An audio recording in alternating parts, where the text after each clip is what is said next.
Ó, nos Estados Unidos, lá, meu, pra polícia te pegar, se você tiver acima da velocidade, é um palito, rapidinho. Uhum. Eles te pegam Ah, não, qualquer na coisa. rodovia. Você já entra lá com essa mentalidade. Você percebe, Sim. cara, se você fizer qualquer Não, coisa sim, errada, vai ser ruim. Vai ser ruim, Você já melhor fica não. meio assim, pô, eu posso atravessar a farol da faixa e isso, tal. é. Teve um caso já de gente ser presa por poucos dias, obviamente, uma pena bem baixa, mas assim, o cara não pagou a cataca do metrô e não tinha ninguém olhando. Não é que ele desrespeitou alguém, o cara foi atrás, ele deu um perdido, não. Ele simplesmente passou sem pagar. E aí a câmera pegou, identificaram o cara e é isso, entendeu? Porque, cara, o ser humano, aparentemente, em sociedade, ele é um animal prestes a fazer alguma cagada, entendeu? Então, não adianta, precisa ter uma sensação de punição, de risco e tudo mais. E aí o ser humano vai se adequando. Então, é isso, os Estados Unidos é isso. Quem vai lá, às vezes, a turismo e tal, ou vai morar lá, tem essa sensação. Muita regra, não sei, o cara dá um pouco de ansiedade. Mas depois acalma, né? É a história do cachorro, como é que chama? De adestramento de cachorro, né? Cachorro sem adestramento fica mais ansioso, sofre mais, porque tá sempre deixando os instintos dominarem, né? E quando ele tá mais adestrado e tudo mais, ele tem mais calma, mais paciência.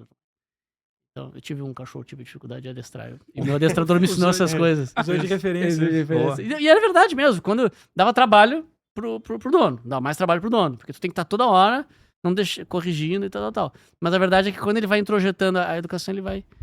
É um pouco isso. Tem que adestrar. Eu não sei. Não tem como fugir do adestramento da sociedade. O ser humano é muito maluco. Aproveitando a minha fama de cético aí que o Henrique me jogou no colo, qual o problema? Quanto mais ordem, menos debate. Então, por que El Salvador é um dos países mais seguros do mundo? Porque há países mais seguros, onde tem bem mais ordem, bem menos debate. Então, se tu for para Catar, se tu for para China, é mais seguro. É menos chance de te acontecer alguma coisa. Por quê? Porque tem muito mais ordem do que El Salvador. Tem algum exemplo aqui do lado de cá? De Américas? Das Américas, ele é o mais seguro. Não, sim, mas não tô falando só de segurança. Assim, tá. Porque esses são modelos diferentes, né? Você concorda? Total. São modelos políticos diferentes. Muito diferentes. Tem como atingir esse nível de segurança com o modelo... Cara, tu fez uma pergunta que é a pergunta mais incômoda da discussão democrática atual no mundo. Que é, a gente consegue os mesmos resultados que essa galera que baixa totalitarismo? Porque eu converso com o pessoal que fala muito bem da China. Porque realmente, a China, você fala que a China não é democracia, mas na China você pode andar com seu celular, você pode andar na rua, ninguém vai te assaltar, ninguém vai roubar seu carro, as pessoas não entram na sua casa atrás de sacar o que você tem. Mas os Estados Unidos também. Beleza. Mas eles falam de um modo geral que a China, ela tem outros benefícios e tal. Beleza. Via de regra, eles pontuam que isso daí é a democracia, porque o povo chinês escolheu esse tipo de sistema e o que o sistema promete, eles entregam. Eles fazem lá aqueles planos quinquenais de 5 em 5 anos, e etc. O que eles prometem, eles entregam. Mas, realmente, não dá pra questionar muita coisa na China. Se você fizer qualquer coisa fora da linha, você pode ser limado. Democracia é só uma palavra. Por uma palavra, a gente tem que definir o que a gente acredita nela. Tem várias interpretações, mas as duas que mais bombam, de um lado é vontade da maioria, e de outro lado um sistema de freios e contrapesos onde ninguém pode exercer o poder absolutamente. É mais complicado que isso, mas essas são as duas grandes ideias que escoram a ideia de democracia. Democracia da maioria não é a democracia que a gente vive, que a gente chama de democracia aqui no Ocidente. Se 51% das pessoas levantarem a mão para fazer algo que a gente considera ilegal, inconstitucional, etc e tal, em tese não era para ser permitido. Porque existe uma regra, dessa regra ninguém pode fugir, e aí existe quem fiscaliza a regra, existe os caras que são seria a democracia direta, isso, né? Mas não pode fazer, entendeu? Seria uma democracia direta. Atenas tentou isso aí, deu errado, mataram Sócrates, aquela história toda, porque deu errado. Aí ela volta representativa. E representativa ela se torna constitucional, e constitucional ela se torna liberal. Então eu brinco, a palavra chata é democracia representativa constitucional liberal. Que é a liberdade no valor do topo da tabela, a gente não invalida algumas liberdades humanas. Constitucional, tem um conjunto de regras que nenhum de nós pode, mesmo líder absoluto não pode não seguir. E representativa, a gente escolhe as pessoas que vão chefiar a gente dentro desse sistema aqui. E é isso que é o Ocidente, né? É o negócio mais sofisticado da história da política. É muito complicado isso aí, cara. Olha para explicar aqui, fazendo os atalhos assim, já é um trabalho para explicar isso aí, entendeu? É muito mais fácil explicar. E o Catar, como é que é? O Catar é daquele cara ali. Como assim é daquele cara? É dele? Tudo é dele. Aí ele pode te Ele ceder. tem as regras dele. Aí ele faz do jeito que ele quiser. E é eficiente. É eficiente se não for Na horrível. medida da força do cara é eficiente. Uhum. A eficiência depende da força. Por que a gente topa esse sistema complicadão? Porque a gente não tem os benefícios. Se chegar um presidente muito top no poder, a gente acertou. Elegeu o presidente mais top do mundo. Nunca o mundo viu um presidente tão bom. A gente não vai colher todos os benefícios disso no sistema que a gente tá. Ele não vai conseguir fazer tudo que ele quer.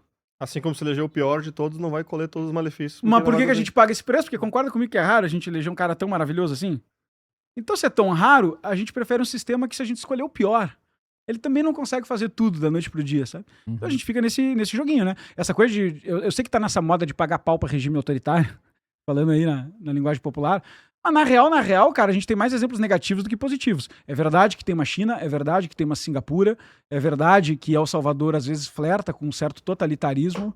É verdade que isso acontece em algumas... Então alguns acha legal pontos. só se esse cara concorda com as ideias que Isso. concorda também. Mas senão- é verdade também que a gente tem a Venezuela, é verdade também que a gente tem Nicarágua, é verdade que a gente tem a Toda a história do Somália, comunismo de é todos os verdade que a países gente tem comunistas. metade da África nesse sistema sem prosperar, é verdade que a gente tem um monte de coisa ruim nisso aí também, entendeu? Então, cuidado com essas coisas que tu tá defendendo, porque às vezes, não tu, Júnior, né? Uhum. Mas cuidado com essa empolgação, que às vezes o cara que sobe não é da tua galera. Não, e tem... E nunca é, né?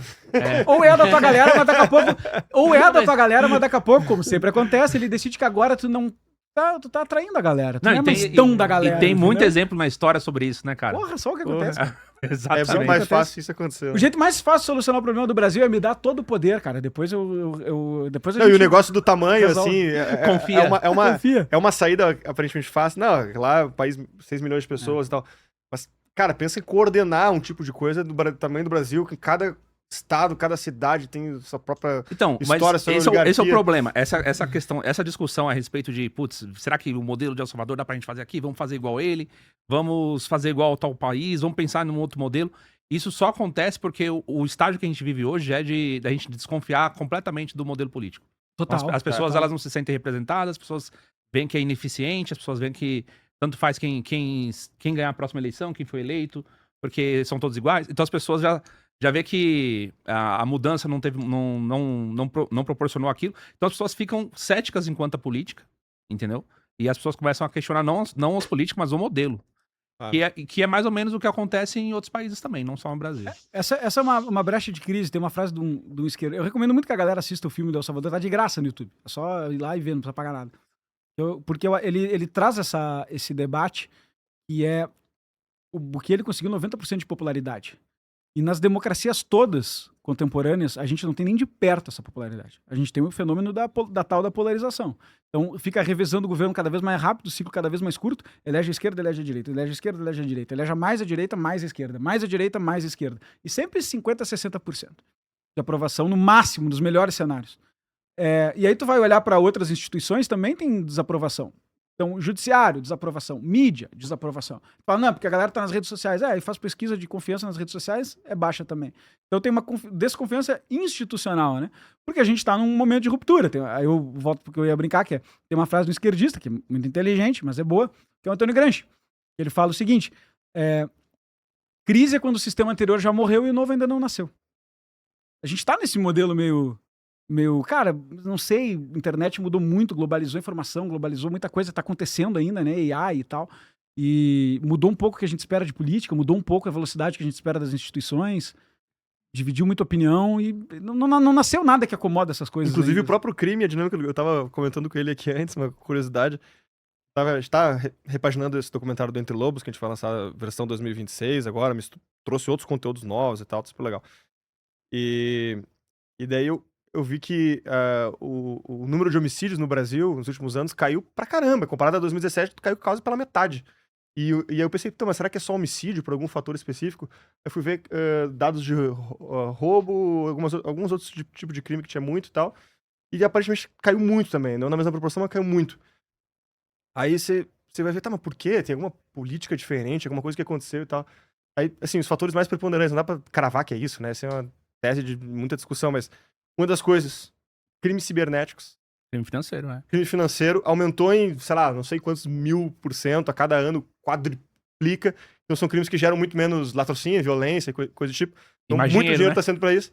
Depois, outro Menos fator muito forte no apaziguamento da diminuição dos homicídios e tal, tem o apaziguamento das facções, que 2017 foi a época que deu toda a guerra mais inflamada entre as facções e tal. Isso, de uma certa forma, deu uma apaziguada, então, não que não tá acontecendo, mas elas não estão mais em guerra e boa parte dos homicídios vinha disso e tal. Então, e aí o negócio da internet é um deles, né? O cara mudou a dinâmica, sei lá, é outro. Não é que não tá acontecendo, mas é que tá acontecendo de um jeito diferente, né?